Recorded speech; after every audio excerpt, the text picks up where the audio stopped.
আসসালামু আলাইকুম ওয়া রাহমাতুল্লাহ। একজন শিক্ষক তার ছাত্রকে শাসন করবেন, সেটাই স্বাভাবিক এবং সেটাই উচিত। কিন্তু সেটা যদি মাত্রাতিরিক্ত হয় তাহলে অবশ্যই সেটা দূষণীয়। আমরা প্রায় সময় এমন ভিডিও ক্লিপ আমরা দেখতে পাই বা বেত্রাঘাতের বিষয়ে এমন নানান অতিরঞ্জিত করেন শিক্ষকরা, সে বিষয়টা আমরা শুনতে পাই। তো আজকে সেই বেত্রাঘাতের বিষয়ে কিছু কথা বলতে চাই। প্রথমত কথা হচ্ছে, আমরা শাসন বলতে বুঝি যে বেত্রাঘাত করা, শাসন বলতে বুঝি যে খুব কঠিনভাবে প্রহার করা। যত বেশি কঠিন প্রহার করা যাবে তত সুন্দর শাসন হবে, সেটা হচ্ছে আমাদের একটি ধারণা। কিন্তু আসলেই এই ধারণাটি হচ্ছে ভুল।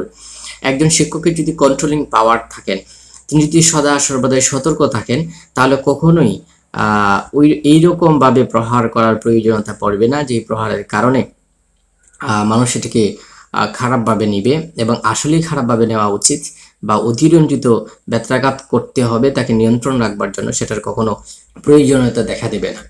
তো আমি মনে করি যে প্রত্যেকটা জিনিসেরই একটা সীমা বা পরিধি রয়েছে। আপনি ফুল বাগানে যে পানি দিবেন, সেই পানিটা যদি মাত্রাতিরিক্ত হয়ে যায়, পানি না দিলে যেমনভাবে সেই বাগানটা নষ্ট হওয়ার সম্ভাবনা রয়েছে, ঠিক সেরকমভাবে অতিরিক্ত পানি দেওয়ার কারণেও সেই বাগানটা নষ্ট হওয়ার ঠিক সমূহ সম্ভাবনা রয়েছে। ঠিক সেরকমভাবে আপনি শাসনের ক্ষেত্রে যদি মাত্রাতিরিক্ত করেন এবং প্রচুর পরিমাণে বেতের ব্যবহার করেন, তাহলে ছাত্ররা ঝরে পড়ার যেমন সম্ভাবনা রয়েছে, একজন শিক্ষক হিসাবে আপনাকে এই পৃথিবীর মানুষদের আদালতে এবং আল্লাহ তাআলার আদালতেও দাঁড়ানোর সম্ভাবনা রয়েছে। এবং সেই বাগানে অতিরিক্ত পানি দেওয়ার কারণে যদি বাগান নষ্ট হয়, যেমন আপনি দায়ী হবেন। অতিরিক্ত ব্যত্রাঘাত এবং শাসনের কারণে যদি ছাত্ররা ঝরে পড়ে এবং সে দ্বিদিন এবং এলেম বা জ্ঞান শিক্ষা থেকে সে বঞ্চিত হয়, তাহলে সেটার জন্য আপনিও দায়ী হবেন। এই জন্য একজন শিক্ষক হিসাবে আমাদের শাস্তি সম্পর্কে সম্যক ধারণা রাখা উচিত, শাস্তি কিভাবে হতে পারে বা শাসন আমরা কিভাবে করতে পারি। তো এই ক্ষেত্রে আমি 5টা মূলনীতি বলতে পারি। শাসনের ক্ষেত্রে যদি এই 5টা মূলনীতি আমরা ফলো করি এবং নিজের মধ্যে যদি কন্ট্রোলিং পাওয়ারটা নিয়ে আসি, তাহলে আশা করছি এই 5টা বিষয়ের মাধ্যমেই আমরা আমাদের স্টুডেন্টদেরকে নিয়ন্ত্রণ করতে পারবো। তার মধ্যে প্রথম যে বিষয়টা, সেটা হচ্ছে কেউ যখন অন্যায় করবে তাকে সেই অন্যায়টা বুঝিয়ে দেওয়া। আমরা অনেক সময় শাসন করি, তো শাসন করার পর কেন তাকে শাসন করলাম, কি তার অপরাধ, সেই বিষয়টা তাকে আমরা বুঝতে দেই না। কারণ আমাদের মনে রাখতে হবে শাসনের উদ্দেশ্য কখনো এইটা নয় যে তাকে ব্যত্রাঘাত করা।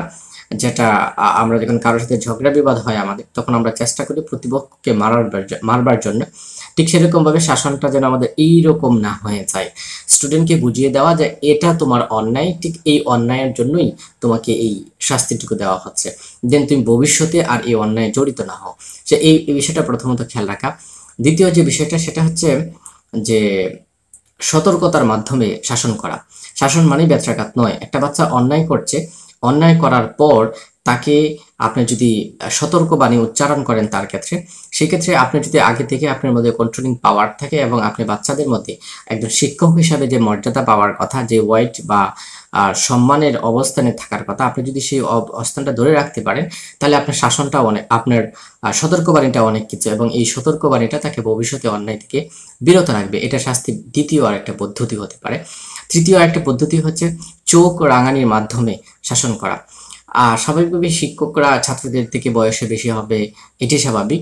ওই শিক্ষকরা যদি নিজের অবস্থানকে ধরে রাখতে পারেন আগে থেকেই, তাহলে ওই শিক্ষকরা যখন চোখ রাঙানি দেন, তখনও বাচ্চারা কিন্তু সেটাকে শাসন হিসাবে গ্রহণ করে। চতুর্থত আরেকটা বিষয় হচ্ছে সেটা হচ্ছে বাচ্চাদেরকে ধমকের মাধ্যমে শাসন দেওয়া।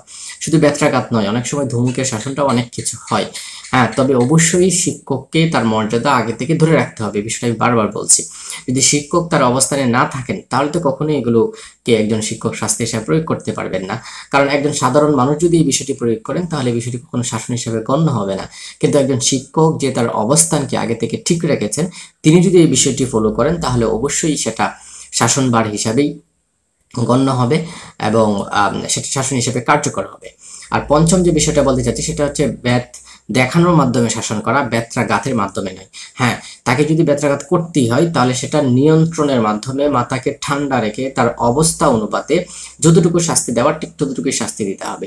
কখনোই শাস্তির মাত্রাটা এমন হওয়া যাবে না যে দূর থেকে কেউ দেখলে বুঝবে যে হয়তো এই লোকের ওই ছেলেটার সাথে কোনো ধরনের ঝগড়া বিবাদ হয়েছে আর ওই লোকটা অর্থাৎ শিক্ষকটা তাকে মারতেছে, মানে হঠাৎ করে কেউ দেখলে যেন এরকমটা মনে না করে। তো আশা করি এই 5টা বিষয় যদি ফলো করে শিক্ষকরা শাসনের ক্ষেত্রে এই 5টা বিষয়কে মাথায় রাখেন তাহলে অবশ্যই শাসনটা একটা কন্ট্রোলের মধ্যে থাকবে। এবং এক্ষেত্রে একটা সতর্কবাণী বা একটি কথা আমি শিক্ষকদের উদ্দেশ্যে বলতে চাই, সেটি হচ্ছে শাসন যদি আমাদের মাত্রাতিরিক্ত হয়, সে যতটুকু অন্যায় করছে তার থেকে বেশি হয়, তাহলে শরীয়তের দৃষ্টিকোণ থেকেও কিন্তু আমাদের জন্য খুবই ধমক রয়েছে এবং খুবই সতর্কবাণিতা রয়েছে। আমি যদি আপনাদেরকে 2-3টা বিষয় শোনাই তাহলে আপনারা হয়তো বুঝতে পারবেন। তো শামিতে উল্লেখ করা হয়েছে যে রাসূল সাল্লাল্লাহু আলাইহি ওয়াসাল্লাম মিরদাস রাদিয়াল্লাহু তাআলা আনহু নামক শিক্ষককে বলেন, 3-এর অধিক প্রহার করা থেকে বিরত থাকো, কেননা যদি 3-এর অধিক প্রহার করো তাহলে আল্লাহ তাআলা তোমার থেকে প্রতিশোধ নেবেন। আমি যদি আপনাদেরকে আরেকটি বিষয় শোনাই যে ফতোয়ায়ে আলমগীরিতে উল্লেখ রয়েছে বাচ্চাদেরকে যেন কঠিন প্রহার করা না হয়, সীমাতিরিক্ত প্রহার না করা হয়, কেননা কিয়ামতের দিন তার হিসাব দিতে হবে।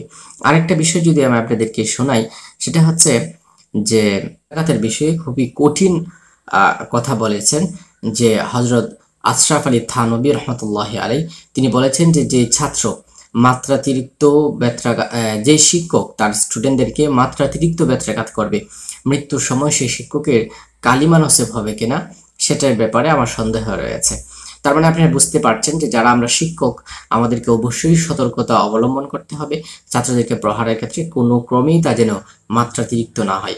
আল্লাহ তাআলা আমাদের সবাইকে সেই মহান শিক্ষকতার দায়িত্ব ওদের সাথে পালন করবার তৌফিক দান করুক। আল্লাহুম্মা আমিন। আসসালামু আলাইকুম ওয়া রাহমাতুল্লাহ।